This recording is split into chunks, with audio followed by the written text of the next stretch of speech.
Olá pessoal, sejam muito bem-vindos ao meu canal. Se você não me conhece, eu sou o Thiago Serafim e é um prazer falar com você. Se você está curtindo esse conteúdo, não deixe de dar o like, de se inscrever e de compartilhar o vídeo. Eu quero conhecer um pouquinho melhor. Então, quem é você? Você é um atleta ou você é um profissional da área da saúde? Vamos interagir um pouquinho para eu poder fazer um vídeo mais direcionado a você. Hoje eu quero falar sobre lesão muscular. O que fazer quando a gente tem uma lesão muscular? Quem nunca, né, teve uma lesão muscular, aquela fisgada na coxa, na panturrilha, sentiu aquele choquinho na hora de fazer uma corrida de alta velocidade ou de chutar uma bola? É uma das lesões mais comuns dentro do esporte e não à toa, um estudo recente, publicado no início desse ano de 2023, mostrou o quê? Que as lesões musculares de posteriores de coxa, que são as lesões musculares mais comuns, aumentaram em 22% em 20 anos de futebol profissional. Isso é muita coisa.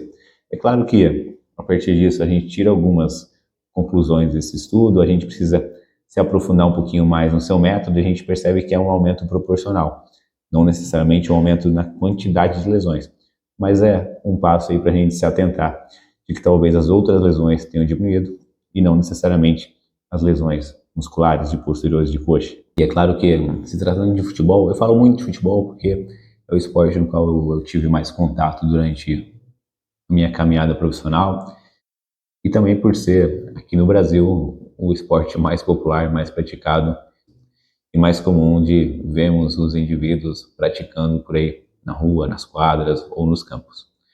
E o que a gente vê no futebol, especialmente o futebol profissional, que é o aumento da intensidade, das ações de alta intensidade, aumentaram muito nos últimos anos.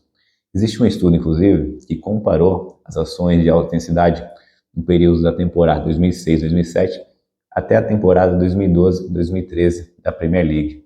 E o que eles perceberam que as ações de alta intensidade, especialmente corrida em alta velocidade e sprint, aumentaram em 30 a 35%. Não necessariamente o volume total percorrido durante a partida aumentou, mas ações de altas intensidades aumentaram. E aí vem um desequilíbrio, né, entre capacidade e demanda. A partir do momento que a gente não tem capacidade para cumprir aquela demanda, o jogo físico acaba pedindo mais, exigindo mais esforço, fazendo com que as lesões possam ocorrer com uma maior frequência. E claro que a prevenção atua muito nisso e é algo que eu falo bastante, tanto aqui, tanto no meu Instagram, quanto no meu blog, a respeito de prevenção de lesões musculares, mas nem sempre são possíveis. E é claro que é importante manter, mas por vezes vão ocorrer. E é justamente sobre isso que a gente vai falar hoje. Lesão muscular. O que fazer? Bom, a primeira coisa é o que não fazer, na verdade. A primeira coisa a não fazer é não tomar anti-inflamatório. Se você é um atleta que toma anti-inflamatório a partir do momento que tem uma lesão, você está cometendo dois erros. Primeiro, você está se automedicando. E segundo, você está se automedicando de forma errada. Uma fase inflamatória, apesar das pessoas terem um senso comum diferente disso, a inflamação é muito boa. Claro que é a inflamação controlada. E o que a inflamação faz? Ela leva células para aquele local da lesão que vão favorecer o processo de reparo tecidual. E uma lesão muscular, ela atravessa três fases. Primeira fase, a fase inflamatória. Segunda fase, a fase de reparo tecidual. Terceira fase, a fase de remodelamento. E eu sempre digo para os indivíduos que chegam ao consultório ou que me procuram por consultoria online, que quando eles têm uma lesão muscular, o músculo ele vai fazer o processo de reparo tecidual e vai fazer um processo de remodelamento. Se eu não fizer nada, isso vai ocorrer. A questão é, qual o período que isso vai ocorrer? Se eu não fizer nada, vai ser muito mais longo. E além disso, como vai ocorrer? Então, além da quantidade de tempo, a qualidade da fibra muscular vai ser modificada. Quando a gente não faz nada, aquele local onde nós tivemos a lesão, geralmente criamos uma fibrose. E a fibrose é uma área não contrátil do músculo. Ou seja, quando você vai contrair o músculo, aquele emaranhado de fibras, você não consegue produzir força. Consequentemente, com menos força, maiores chances de lesionar. Não necessariamente no ponto onde ocorreu a lesão, mas pontos periféricos são comuns das lesões ocorrerem novamente. Então, por isso, o processo de recuperação ele é muito importante e precisa ocorrer de forma rápida, o mais rápido possível, para que o processo de aceleração do tratamento seja efetivado e para o processo de qualidade do tratamento também seja efetivado. Então eu falei que são 3 fases, vamos lá: inflamatória, reparo tecidual e remodelamento. Não é porque são 3 fases que as 3 fases são independentes uma da outra. Enquanto acontece a fase inflamatória, a fase de reparo tecidual já começa a ser ativada. Enquanto a fase de reparo tecidual está inativa, a fase de remodelamento começa a ser ativa também. Então elas acabam se sobrepondo uma à outra, se unificando no processo final de recuperação do tecido. E quanto tempo mais ou menos dura cada fase? A fase inflamatória dura ali em torno de uma semana. É claro que vai variar de uma lesão a outra, do local da lesão, da intensidade da lesão, da gravidade da lesão, se é uma lesão inicial, se é uma lesão recorrente, que já ocorreu várias vezes, isso acaba influenciando, mas no geral ela vai durar em torno de 5 a 7 dias, às vezes se estendendo um pouco mais, às vezes um pouco menos. E já nesse período, como a gente tem uma fase de reparo tecidual já inativa, na fase final inflamatória, é interessante iniciarmos já algo mais ativo. Então não é só controle inflamatório, a parte mais ativa, com estímulo de força, com estímulo para aquela musculatura lesionada, é importante para quê? Para que o reparo tecidual das fibras musculares já comecem o processo de reparo mais alinhado, evitando assim a fibrose. Então, durante a fase inicial é uma fase mais de controle inflamatório, mas que ao final dela a gente já deve iniciar algum estímulo. E geralmente o estímulo começa com contrações isométricas mais leves, apenas para dar estímulo. O foco ainda não é ganho de força, não é proporcionar força para aquele indivíduo. É só para o músculo dele entender como ele deve contrair, como ele deve relaxar. E a partir disso, a gente então vai progredindo em carga durante o processo de tratamento. E à medida que o tempo vai passando, nós vamos conseguir progredindo em mais carga, em mais velocidade, em mais amplitude e mais potência, trabalho de pliometria também. Então, durante a fase de reparo tecidual, esse processo de progressão de carga é muito importante, com monitoramento constante. Chegando na fase de remodelamento, na fase final, esse processo segue e aí já começamos a entrar com trabalhos de potência e com exercícios com foco na fase excêntrica de forma mais a full, como dizem os gaúchos, de forma mais liberada. Então, estímulos como Copenhague, estímulos como nórdico, nórdico reverso, vão ser parâmetros para você ir sentindo se o indivíduo está pronto para iniciar trabalhos de mudança de direção com uma maior intensidade. Porque a mudança de direção, os sprints, também vão ser trabalhados durante o tratamento, precisam ser trabalhados durante o tratamento, pois geralmente é assim que as lesões acontecem.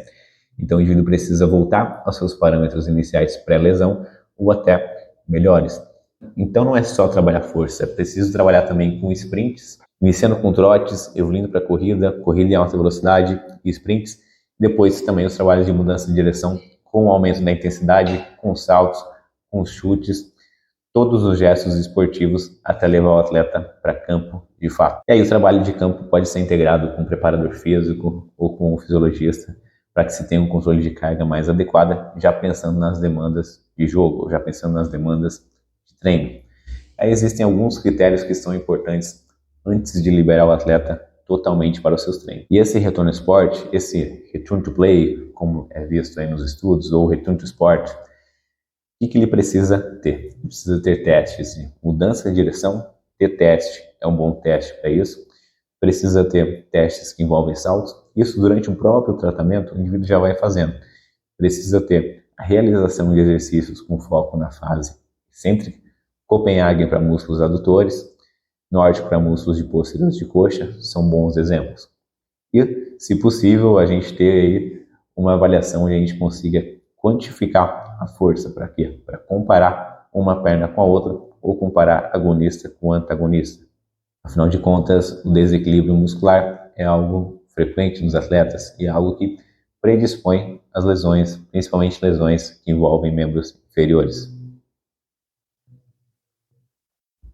Bom, pessoal, não tem muito mistério, né, quando a gente trata de lesão muscular. A questão é fazer o que é preciso ser feito. Se você teve uma lesão muscular, comenta aqui quanto tempo você ficou de fora sem praticar o seu esporte.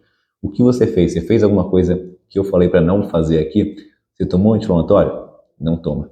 É claro que Em casos de onde haja muita dor, onde uma lesão é muito extensa, talvez seja necessário algum medicamento, mas preferencialmente não anti-inflamatório, porque não é algo muito inteligente pensando no reparo tecidual.